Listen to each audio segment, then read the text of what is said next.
వైద్యుల నిర్లక్ష్యంతోనే బాలుడు మృతి చెందాడంటూ హైదరాబాద్ లక్కీ కపూర్లోని లోటస్ ఆసుపత్రి ముందు బంధువులు చేపట్టిన ఆందోళన ఉద్రిక్తతకు దారితీసింది. ఆసుపత్రిపై దాడి చేసి అద్దాలు, ఫర్నిచర్ ధ్వంసం చేశారు.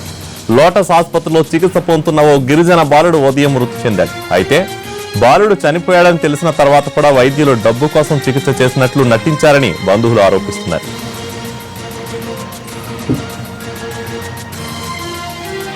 చెవిలో చీము వస్తోందని 16 ఏళ్ల బాలుడిని లోటస్ ఆసుపత్రికి తీసుకొచ్చారు. 1,50,000కు పైగా ఖర్చు చేశారు. అయినా ఎలాంటి ఫలితం కనపడలేదు. మళ్లీ నిన్న సాయంత్రం మరో 1,00,000 కూడా తీసుకున్నారని బాధితులు ఆరోపిస్తున్నారు. అయినా బాలుడి ఆరోగ్యం మెరుగుపడకపోవడంతో ఉదయం బంధువుల వైద్యుడిని కలిశారు. అయితే అప్పటికే పల్స్ ఆగిపోయినట్లు డ్యూటీలో ఉన్న డాక్టర్లు చెప్పారు.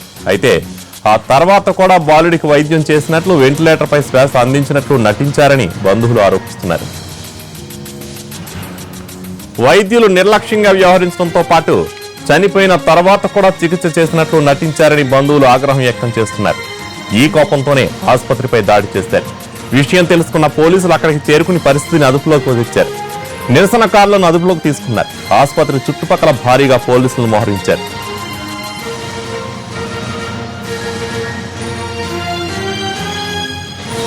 బంధువుల ఆందోళన, లోటస్ పాస్ ఆసుపత్రి దగ్గర తాజా పరిస్థితిని మా ప్రతినిధి రమేష్ అందిస్తారు.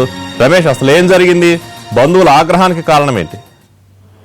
ప్రస్తుతానికి లోటస్ ఆసుపత్రి వద్ద పరిస్థితి ప్రశాంతంగా ఉందని చెప్పవచ్చు. కొద్దిసేపటి క్రితమే తీవ్ర ఉద్రిక్త వాసన నెలకొని ఆసుపత్రి మీద బంధువులు, సురేష్ బాలుడు బంధువులు మొత్తం ఆసుపత్రి మీద దాడి చేసి వాటిని పరిచయ అక్కడ పూల కుండీలు, అద్దాలను కూడా పూర్తిగా ధ్వంసం చేయడం జరిగింది. దీనికి సంబంధించి 2 రోజుల క్రితం చెవులో చీము కాస్తుందని చెప్పి బాలుడు 16 ఏళ్ల బాలుడిని ఆసుపత్రిలో చికిత్స నిమిత్తం తీసుకురావడం జరిగింది. ఆపరేషన్ పూర్తి చేసిన తర్వాత బాలుడు కోమాలోకి వెళ్లిపోవడం, తర్వాత బాలుడికి సంబంధించిన ఎలాంటి పురోగతి లేకపోవడంతో అటు ఇవాళ ఉదయం ఏదైతే తల్లిదండ్రులు ఒక్కసారిగా అటు ఐసీయూలోకి వెళ్లి బాలుడు పరిస్థితి చూద్దామని అప్పటికీ పరిస్థితి పూర్తిగా అయిపోయింది. దీంతో బాలుడు కుటుంబ సభ్యులు వైద్యం నిలువైనా బాలుడు చనిపోయారని చెప్పడం జరిగింది.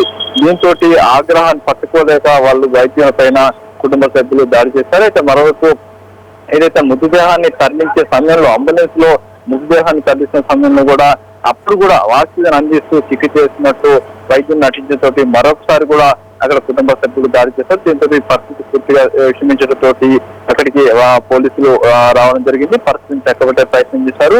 అక్కడ ఆందోళన చేసి ఆసుపత్రిలో విధ్వంసం సృష్టిస్తున్న సురేష్ కుటుంబ సభ్యులను కూడా అదుపులో తీసుకొని పరిస్థితిని పూర్తిగా అదుపులో తీసుకోవడం జరిగింది. ఏదైనప్పుడు కూడా చనిపోయిన బాలుడికి వైద్యం చేస్తున్న పెద్ద మొత్తంలో డబ్బులు లాగారు.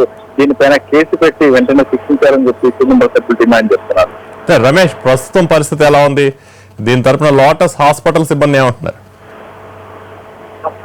ఆసుపత్రిలో పరిస్థితి కంట్రోల్ ఉందని చెప్పొచ్చు. ఆసుపత్రికి సంబంధించి అటు పూర్తిగా పోలీసులు ఆసుపత్రి చుట్టుపక్కల ప్రాంతాలు తమ కంట్రోల్ తీసుకున్నారు. అయితే మరోవైపు ఇటు వైద్యులు ఈ సంఘటనకు సంబంధించి మాట్లాడానికి పూర్తిగా నిరాకరిస్తున్నారు. తాము వైద్య పరంగానే చికిత్స అందించాము, తప్పించి ఎలాంటి తప్పు చేయాలని చెప్పి అటు వైద్యులు కూడా చెప్తున్నారు.